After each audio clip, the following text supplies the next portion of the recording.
Well, the people who had the power to do something about it didn't want to see what was happening. That seems to be, in retrospect, what happened. I mean, you're looking at the current government, and they almost, well, they've been accused of fostering it. Well, I think it's human nature. If things are going well, nobody wants to stop it. Everybody thinks it will continue. Everybody thought, the houses would increase in value continuously. The biggest problem, the older generation, was to ensure that they could buy a house or put money in for their children into a property. And there was a whole concern that there was going to be a whole limited supply, that nobody was going to, the next generation would find it very difficult to afford a house. Now, nobody, the press, the journalists, the politicians, the bankers, nobody said, stop, this is wrong, this has gone up. Houses have gone up in 15 years 30 times, 40 times, 50 times. Now, nothing goes up 30 or 40 or 50 times unless they've been way undervalued. It's on the record that you said in 2006 you told your staff at the Christmas party, don't buy property. But how soon before that did you see it? Did you see the crash coming? Well, I spent a lot of my time travelling around the world. And when property prices in Dublin were higher than equivalent property price, say, for example, in London, or you could say the property price per square foot in New York, and you talk about the two great cities of the world, are London and New York, because if anybody makes money in Russia, Brazil, China, Japan, Saudi Arabia, they'll all invest in properties either in London or New York. They're the catchment areas for the kind of global populace. And now you had Dublin, which is a great city, probably no better city, but it's still a provincial city in the scheme of things. It's a Manchester, it's a Birmingham, and it's a European capital city, but it's not one of the prime cities for demand. And so you didn't have that international demand fueling either true economic growth or sustainable economic growth, or you didn't have it pumping up the prices. Mm-hmm.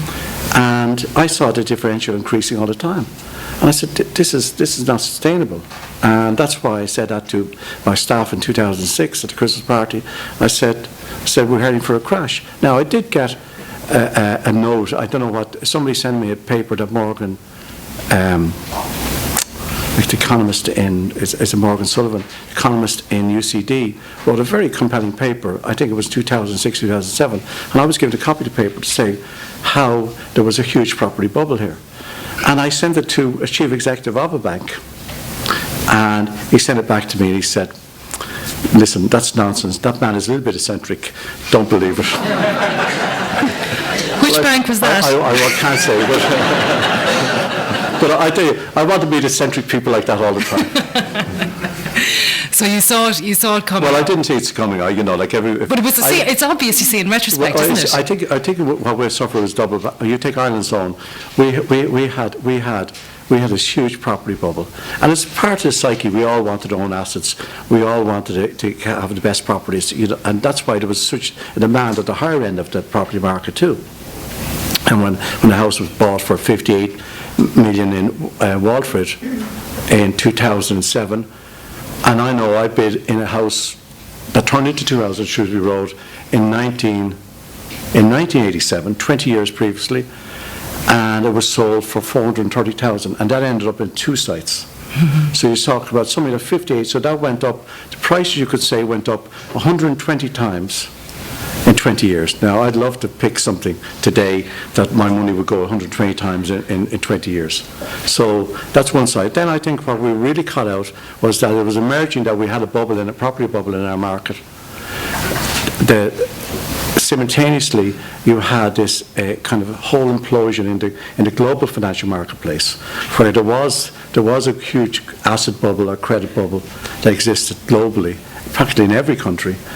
And that reduction in credit, undermining our financial structure here in the banking market and availability of funds, created a huge crisis for the government, for the politicians.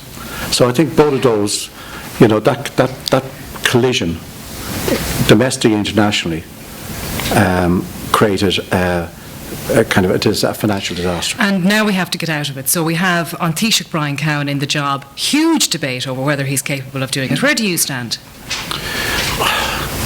Listen, I look upon it as that, personally, I think at the present, I think Brian Cowan and Brian Lennon have the capability of helping us get out of this financial mess.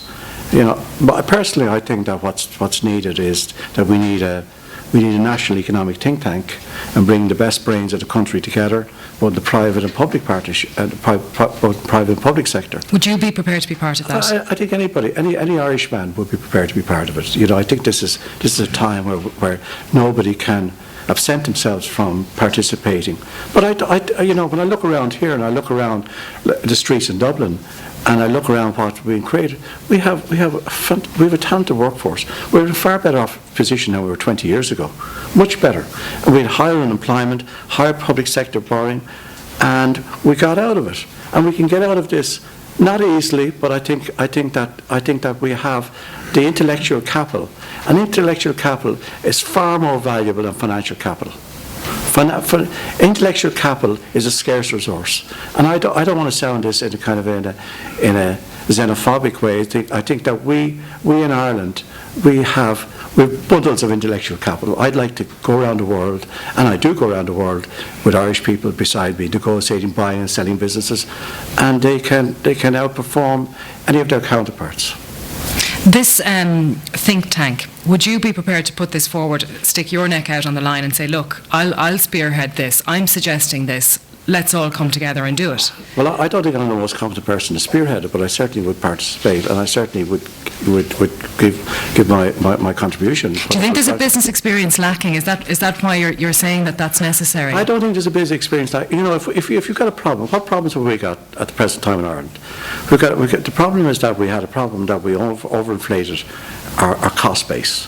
So now that cost base has been deflated. Most businesses are reducing their numbers, are cutting the salaries and the bonuses of their staff, and we know there's deflation taking place out there in the property prices and in the high street. So now, instead of people earning huge margins, now the margins are contracting.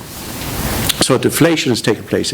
So there is a repositioning of our competitiveness that's going to continue for the next 12, 18 months or so.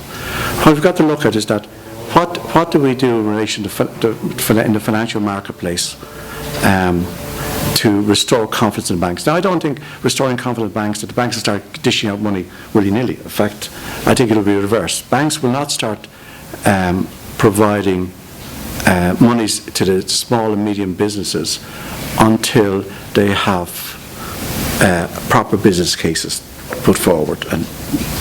And that'll only happen if there's a kind of improvement in the economy, because nobody is going to give money to, say, a car dealer, and he's losing money every month now until they see some change in the environment. Do you agree, though, that there are successful businesses that just can't get their small overdraft extended at the moment, that they just can't get any money, despite the fact that they're trading successfully from the banks, that the banks have just closed down almost? The answer is I don't know, because I'm not there seeing. But I would think that what's happened is that there's businesses that have been successful, say, last year, and they show their accounts, last year's accounts, and they go along to the bank and say, I'd like to have an overdraft of 50,000 or 60,000 or 100,000 or whatever the amount is. I think those businesses, the banker is looking at them and saying, listen, you may have made 50,000 last year, or you may have made 100,000 last year, but that doesn't mean that you're going to make it next year. In fact, we probably think that environment, your sales are going to contract by the quarter, and you're going to lose money. So they're saying it's not a credible proposition. And I think that's what's happening. I think that's in the main, that's what's happening out there. I think the banks want to give out funds. Like I've heard that some of the banks they're getting whatever applications they get for mortgages, they're approving. They get so many applications per week now, and they're approving those. So I don't think it's a matter. I don't think it's really credit. I think it's a lack of. If I take. Some people here know some of my friends, and they know some of the business that are in here, and they know that these friends of mine, I'd say about 7 friends of mine, that they all had very good businesses making